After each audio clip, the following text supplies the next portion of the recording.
કે ભાઈબંધ, આજ એક બાપ વિશે વાત કરું છું કે બાપ તત્વ શું છે અને બાપનો આપણી ઉપર ઉપકાર શું છે એ આજે તમને વાત કરું છું કે એક બાપે દીકરાને રાત્રે 12 વાગે પૂછ્યું, બેટા આજ કયો વાર છે? મંગળવાર છે?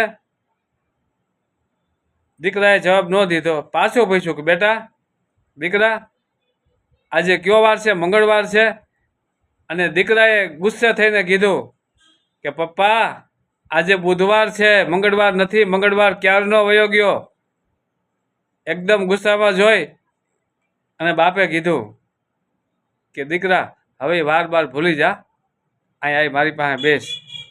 દીકરાને બેહાડ્યો અને કીધું કે જ્યારે તું નાનો હતો ને અને અમે ગાર્ડનમાં આપણે ફરવા ગયા ત્યારે એક ફૂલ ઉપર પતંગિયું બેઠું હતું. ત્યારે તે જોઈને પૂછ્યું, પપ્પા આ શું છે? મેં કીધું, હસીને કીધું, બેટા આ પતંગિયું છે. તે ફરી પૂછ્યું, પપ્પા આ શું છે?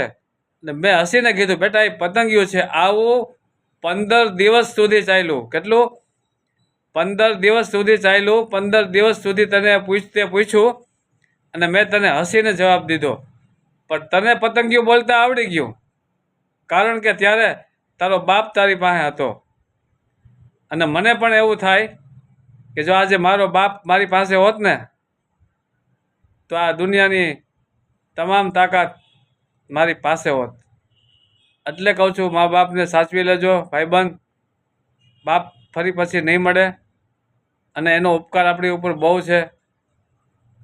અને મા બાપ માટે એક લાઈક તો બનતા હે અને આ વિડીયાને શેર કરો પોતાના મા બાપ માટે. અને હા, મારી ચેનલ સબસ્ક્રાઈબ કરવાનું ભૂલતા નહીં હો.